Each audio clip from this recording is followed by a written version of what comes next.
Bonjour à tous et bienvenue sur la chaîne LSD Football. Aujourd'hui, on va faire une petite vidéo pour parler du cas Didier Deschamps et du cas de l'équipe de France. Alors, depuis un peu plus d'un an aujourd'hui, on voit qu'il y a beaucoup de critiques concernant le jeu de l'équipe de France et notamment sous la houlette de Didier Deschamps, qui pour certains n'arrive pas à régénérer en fait son groupe et n'arrive pas à faire en sorte de le faire bien jouer. On va essayer de voir quelles sont les responsabilités du coach, mais aussi quelles sont les responsabilités des joueurs et des autres acteurs qui peuvent intervenir dans ce milieu. Alors, si on reprend depuis le début.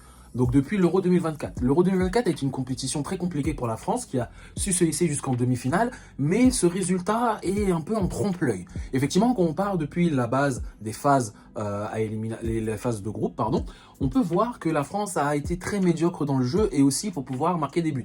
On se souvient de ce fameux 1-0 contre l'Autriche où c'est un but contre son camp qui avait permis à la France de s'imposer. On se souvient également de ce 0-0 contre les Pays-Bas ou encore de ce 1-1 face à la Pologne. Ensuite, dans les phases d'élimination directe, la France avait affronté tout d'abord la Belgique et s'était imposée sur le score de 1-0 avant d'affronter le Portugal en quart de finale et s'imposer au tir au but.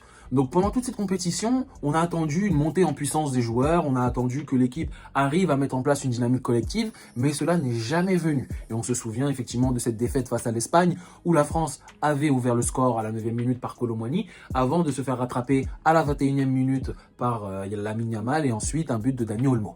Donc on voit très bien qu'il y a un problème au niveau de l'équipe de France. Donc on a entendu des choses qui disaient que le vestiaire vivait mal, qu'il y avait des problèmes en interne, mais je pense qu'aujourd'hui, la responsabilité de Deschamps est partagée et il va falloir se poser la question de pourquoi effectivement cette équipe a autant de mal ou donne cette impression d'aussi mal jouer et d'avoir aussi peu de performances ou de résultats. Au sorti de l'Euro 2024, il faut savoir que l'équipe de France a joué 14 matchs. Dans ces 14 matchs, il y a 9 victoires, 2 nuls et 3 défaites. Dans ces 14 matchs, on a 29 buts marqués par l'équipe de France. Pourtant, on a quand même cette impression que l'équipe ne satisfait pas dans le jeu. Alors, est-ce que ramener la manière de jouer ou l'entrain qu'on peut avoir pour une équipe se limite uniquement au but marqué? Là, on peut voir que non. L'impression que l'équipe de France dégage est une équipe de France qui est poussive dans sa manière de jouer, dans sa manière de créer des décalages ou même, dans sa manière en fait de créer du spectacle sur le terrain. On a l'impression que l'équipe de France joue de manière stéréotypée. Et pour cela, Didier Deschamps est fautif car on le voit dans notamment certaines séquences que l'on peut avoir de causerie à la mi-temps où on a l'impression qu'il se limite qu'à nous demander de l'intensité sur le côté, à étirer le bloc en passant par les côtés. Donc ce qui crée en fait des situations de 1 contre 1 pour les ailiers ou des fois pour les latéraux. Et donc c'est très limité puisque cela en fait va contraindre en fait le jeu à se limiter à la réussite ou non de ces 1 contre 1. Si le joueur offensif arrive à prendre au dépourvu son vis-à-vis, eh ben, l'équipe est dangereuse. Si elle n'y arrive pas, malheureusement, l'équipe n'est pas dangereuse. Et là est le problème. Parce que souvent, comme l'équipe de France est une équipe crainte, c'est une équipe qui va des fois faire face à des blocs bas. Et on voit très bien que face aux blocs bas, des fois, le joueur offensif va se retrouver en situation de 1 contre 1, mais souvent même plus 1 contre 2, si ce n'est pas des fois 1 contre 3. Donc là, on a besoin de mouvement, on a besoin de fluidité dans le jeu, on a besoin de dépassement de fonction, notamment des milieux de terrain. Le problème, c'est que Didier Deschamps n'arrive pas à récupérer cette mainmise qu'il avait sur son groupe qui permettait au groupe de faire justement ce dépassement de fonction. On a l'impression que les joueurs jouent de manière stéréotypée, qu'ils ne veulent pas faire plus, qu'ils manquent d'intensité dans le jeu. Intensité justement qui est demandée par Deschamps. Du côté des joueurs, ça peut être compréhensible qu'ils n'arrivent pas toujours à mettre de l'intensité. Notamment puisqu'on sait qu'en équipe nationale, c'est souvent le discours du sélectionneur qui va permettre aussi un supplément d'âme. Les joueurs jouent constamment au haut niveau avec leur club et quand ils arrivent en sélection, on va pas dire qu'ils ne sont pas motivés à l'idée de représenter le pays, mais avec les compétitions qui ont commencé à s'enchaîner, maintenant à la place des matchs amicaux, on a maintenant la Ligue des Nations. Ensuite, quand c'était pas la Ligue des Nations, ils enchaînent avec les qualifications pour les différentes compétitions, les phases finales de compétition, Coupe du Monde, Euro. Donc maintenant, on peut comprendre que les joueurs, à force d'enchaîner les matchs à intensité, quand ils arrivent en équipe de France, des fois, c'est un peu la panne sec. On peut aussi expliquer ce ressenti par le fait que l'équipe de France est dotée de beaucoup de joueurs de grande qualité. On parle souvent du vivier de la France comme étant l'un des meilleurs viviers en Europe, notamment, ou même l'un des meilleurs viviers au monde. Le problème, c'est que de par la nature de ce vivier, Je pense aussi qu'en tant qu'observateur, on a envie de voir l'équipe de France cartonner à chaque match. On va en mettre 3, 4, 5, 6 buts, puisqu'on se dit on a la capacité de le faire. Quand on voit comment les joueurs performent dans leur club, en fait, mettre tous ces joueurs ensemble, c'est multiplier en fait leur force collective, leur individualité, pour créer une force collective plutôt, qui va justement créer un cocktail explosif. Le problème, c'est qu'on le voit, et pas qu'en équipe de France, c'est pas toujours le cas. On a besoin de repères, on a besoin d'avoir un plan de jeu stable établi et surtout d'arriver à le répéter au fur et à mesure des matchs que l'on va faire. Donc que ce soit en compétition, mais aussi lors des matchs de trêve comme on peut avoir en Ligue des Nations ou encore pour les qualifications. Le problème, c'est que Didier Deschamps, lui, n'a que le mot intensité ou encore le mot il faut occuper les ailes. Et le problème, c'est là où on voit que, offensivement parlant, ce sélectionneur est limité. Aujourd'hui, il n'arrive plus à pouvoir créer du danger, puisqu'on a l'impression qu'il n'analyse pas les forces et les faiblesses des équipes qu'il peut avoir en face. Alors, en conférence de presse, il va nous dire oui, c'est des équipes dangereuses, etc., c'est le haut niveau, etc. Mais le problème, c'est que quand on voit l'équipe jouer, elle joue de la même manière contre tout le monde. Et donc, elle se limite à une dépendance de ses individualités. Quand on prend les derniers matchs, si ce n'était pas, par exemple, lors du premier match, il me semble, contre l'Azerbaïdjan, que Mbappé commence à créer une action individuelle, et ben on a l'impression que derrière, il n'y a pas d'entrain qui se met, il n'y a pas d'envie, il n'y a pas de dépassement de fonction.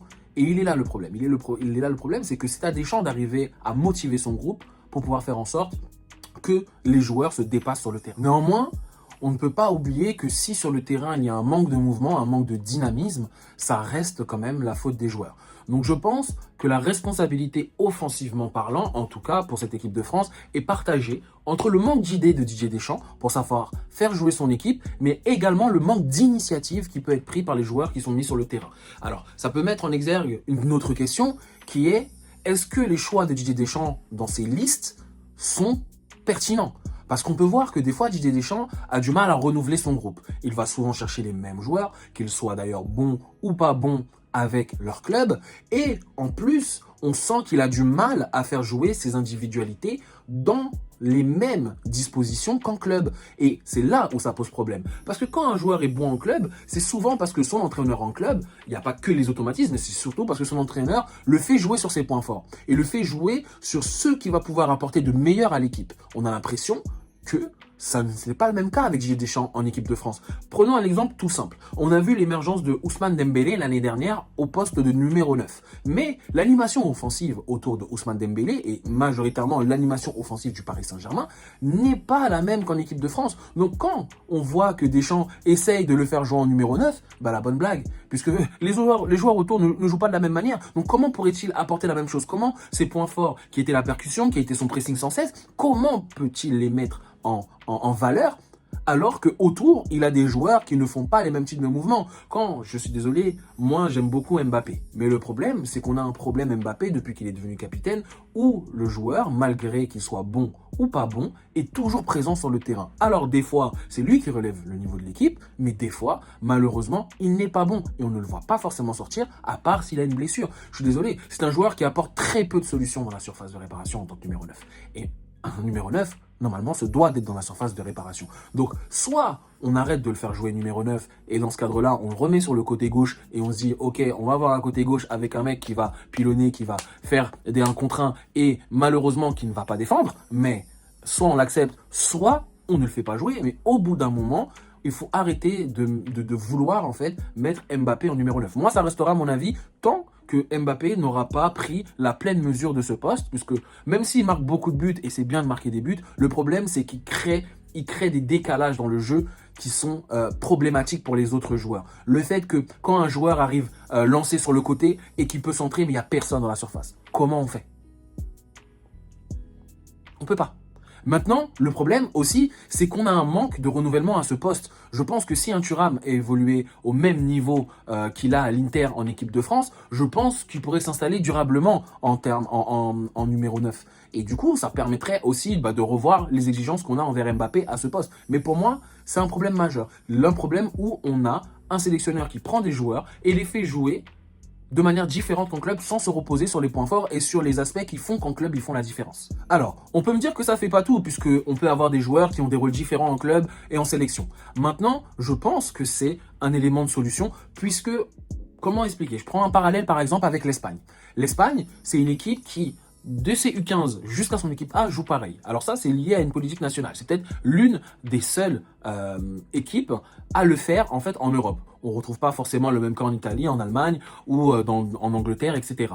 Maintenant, le problème que ça peut justement gommer d'avoir cette politique nationale, c'est que ces joueurs, qu'ils soient différents ou pas, savent comment ils doivent jouer lorsqu'ils arrivent en sélection nationale. Et ça, depuis qu'ils sont jeunes. Donc ça veut dire qu'en club, qu'on te demande de prendre la profondeur ou de pas la prendre ou de jouer dans les espaces ou de pas jouer dans les espaces, quand tu arrives en sélection, tu sais ce que tu dois faire. Tu connais le rôle. Maintenant, en France, on n'a pas ça.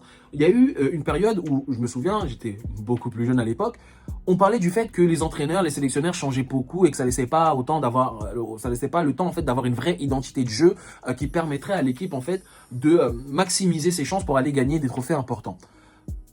La vérité, c'est que Deschamps, il est là depuis 2012, si je ne me trompe pas. Et donc, ça va faire 13 ans qu'il est là. Et la vérité, c'est qu'il n'a pas changé son style de jeu, mais qu'il n'a pas su aussi s'adapter aux nouvelles générations qui sont arrivées. Parce que quand, en 2018, l'équipe de France est championne du monde, elle est grâce à ses individualités. Bien sûr que l'équipe dégageait un allant collectif qui était incroyable. Mais, je suis désolé, un joueur comme Pogba, c'est un joueur générationnel. C'est un joueur qui, non seulement savait défendre, non seulement savait faire des passes incroyables, savait porter le ballon, avait une intelligence de jeu incroyable et surtout une technique qui était hors norme. Alors, on avait aussi un Griezmann qui, dans la manière de voir le jeu, conserver le ballon, laisser le bloc remonter, était très bon aussi. On a eu l'éclosion de Mbappé. On a eu plein de joueurs qui ont su faire des dépassements de fonction incroyables. Donc, la vérité, c'est que ce management de Deschamps, aujourd'hui qu'il a pu avoir par le passé, ne fonctionne plus aujourd'hui. Et il n'a plus les mots, il n'a plus les ressources pour pouvoir tirer le meilleur de son groupe.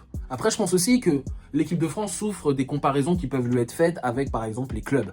Par exemple, moi, j'ai beaucoup entendu ces derniers temps, on se fait chier quand on écoute l'équipe de France, quand on regarde l'équipe de France, parce que, par exemple, quand tu as un PSG de Luis Enrique, avec son dynamisme, avec ceci, avec cela, mais c'est assez malhonnête, puisque du coup, les clubs ont beaucoup plus de temps pour travailler ce qu'ils font que les sélectionneurs. Donc, c'est un peu malhonnête de partir dans ce genre de débat. Maintenant, c'est vrai que quand on voit les niveaux proposés par un Paris Saint-Germain, par un Bayern, par un FC Barcelone, eh ben oui, on préfère attendre le week-end où ces équipes jouent parce qu'on sait qu'on va avoir un beau match de foot, pas forcément énormément de buts, mais on va avoir de la qualité sur le terrain, on va avoir du spectacle, puisque le foot est un sport de spectacle. Mais quand on voit l'équipe de France, on est déjà en train de souffler, en train de se dire, bon, quelle purge encore on va voir. Et pour moi, ça reste malhonnête et ça revient sur le point où je disais, c'est pas parce qu'on a de grosses individualités, c'est pas parce qu'on a des joueurs qui sont très forts dans leur club respectif que forcément les forces vont se multiplier une fois arrivés en équipe de France. Franchement, je pourrais en parler des heures, mais je vais m'arrêter là pour cette vidéo. Alors, je sais pas ce que vous en avez pensé. Je vous invite à laisser votre avis en commentaire, à mettre un j'aime si ça vous a plu.